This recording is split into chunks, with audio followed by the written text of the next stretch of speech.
why am I buying and holding? Well, it takes no more effort to close on a duplex, triplex, or a fourplex than a single family property, but the cash flow is substantially more. The fourplex that I closed on Friday didn't require any additional effort, didn't require any additional documentation, didn't require any additional due diligence or inspection period, nothing. Exact same process. If I'm buying a duplex, triplex, fourplex, single family, we follow the same process and protocol every single time. But it gives us stable cash flow. Leases are longer. We have beneficial economies of scale. It's a relatively open playing field, which means there's less competition. There are far fewer people buying duplexes, triplexes, and fourplexes than there are people buying single family. Relatively open playing field, less competition, you get a bigger payoff at sale, which means buy to hold is how true investors create long-term wealth and continuing cash flow. Now, again, I just want to make this really clear, you guys, because I have not changed from what I teach, what I do, who I am, and how I do it. But the market is changing. And as you know, when the market shifts, we too must shift. So for those of you that have been following me for any length of time, 10, 15, 20 years, you know for the last 8, buy and flip, get in, get out, get in, get your cash basis up. Now we're going to buy and hold, okay? Here are some other reasons. The buyer market is young and unable to finance the purchase of a home. The risks in buying are high with high prices, rising mortgage rates, and housing market uncertainty. And millennials are career-minded, not necessarily willing to buy right now. And the bank of mom and dad may be running out of money. Some other reasons: home and condo prices are too high to purchase. Buyers won't buy due to mortgage finance restrictions and long-term worries over an inflation market crash. And this one, in my opinion, is the most important. I would encourage you guys to write this one down. Retirees and seniors cannot afford unexpected expenses for property upkeep, so they are choosing to rent.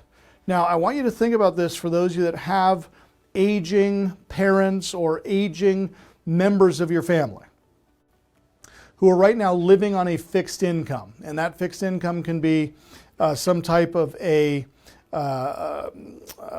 retirement check coming in, some type of a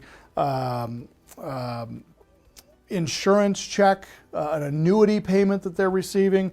It could be Social Security income. It could be coming from a myriad of resources. And right now they're living in a house and they own it free and clear.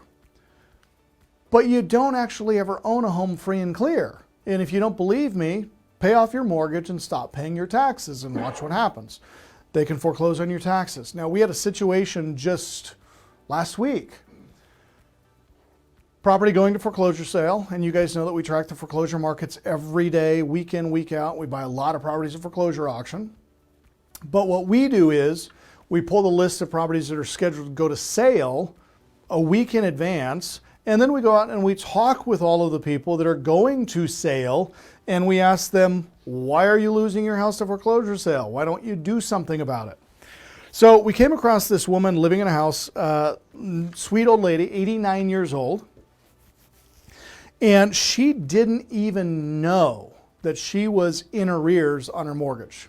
Didn't even know that she had missed payments. Didn't know that the property was going to foreclosure sale. Had no idea. So we got her daughter on the phone and we said, hey, are you aware that this situation is going on with mom? And she's like, I had no idea. And we said, well, what are you going to do?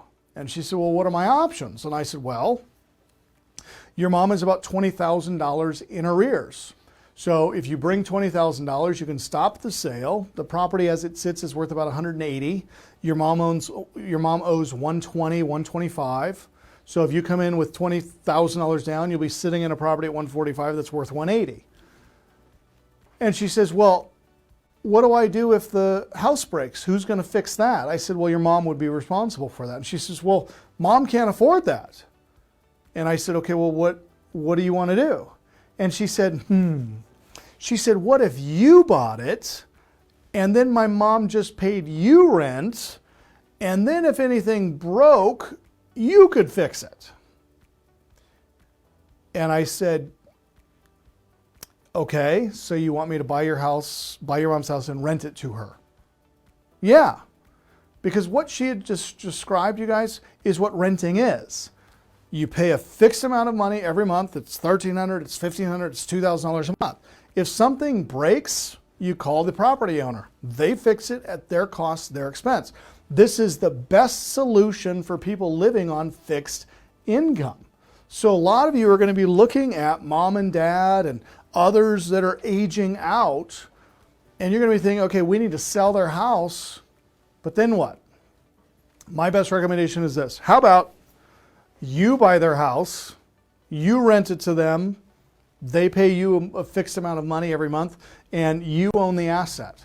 You take advantage of the tax benefits, the depreciation, the appreciation, the cash flow, all of those things exist. And so for this woman, this 89-year-old woman and her daughter, that's exactly what we're doing. I'm anticipating closing that deal this week, and we've structured it very interestingly. The house is worth $180 as it sits. I am paying this woman $180 as it sits. Her payoff's about $122. So when we close, she's going to end up experiencing about $180 minus $122. She's going to be looking at about $58,000 in cash.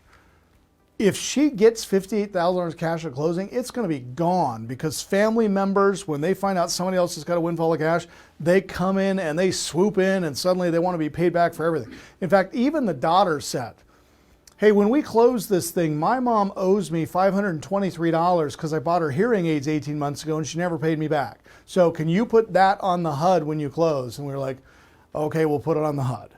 So I said, I don't want this woman to get any cash. So here's what we've done. That $58,000 will be placed in escrow.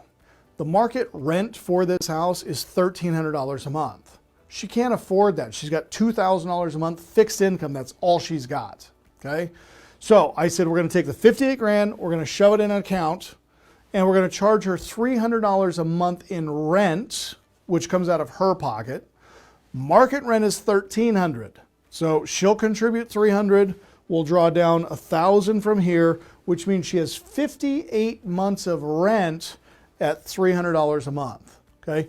We're still cash flowing. Okay. We're still producing the monthly rental rate of $1,300, but to the owner occupant, $300 a month. We fix everything for the next 5 years. Well, Lee, what happens in 5 years? Then what are you going to do? Well, in 5 years, she'll be 95 years of age. At that point, she'll probably be better suited for hospice or nursing home care or long-term assistance care, and then we can help move and facilitate her into that next transfer. Now, in the event that she passes away, the money that's held in escrow would first go to the estate to be used for funeral expenses and all of those things, and then whatever's left would then transfer to the heirs to the estate. Now, why am I investing so much time explaining this to you guys? We are, as a company, as an acquisition team, experiencing more and more of these types of transactions than I have ever seen, because 10,000 people a day are turning 65 years of age or older in this country. So the population is getting more and more mature, and you need to understand how to deal with them. But the great news is, guys, you can help them. You can provide a solution, but understand the solution that they're looking for. A low-cost, fixed income for housing where they don't have to fix anything or maintain anything. Now, I can tell you that for all of our rental properties, we take care of the watering, the property maintenance, the landscaping, the yard mowing. We do it all. Why? Because it makes it easy. It keeps our properties in pristine condition. It makes sure that we always have green grass and the lawns are always mowed. And this is how you get long-term tenants and consistency. And for those of you that have had a bad experience as a property owner, my guess is you are doing it from a place of weakness, which means you paid too much for the property, you weren't charging enough in rent, or you didn't have any cash reserves to cover any rainy day type issues, and all of those things combined can create a very negative experience. Through education, the right type of financing, and access to financing, we're going to give you guys a much better experience as we buy these together. Okay. Lastly, cost of living increases. Gas prices now over $5 a gallon. Some parts of the country $6 or more. This is becoming more and more of a product that people want.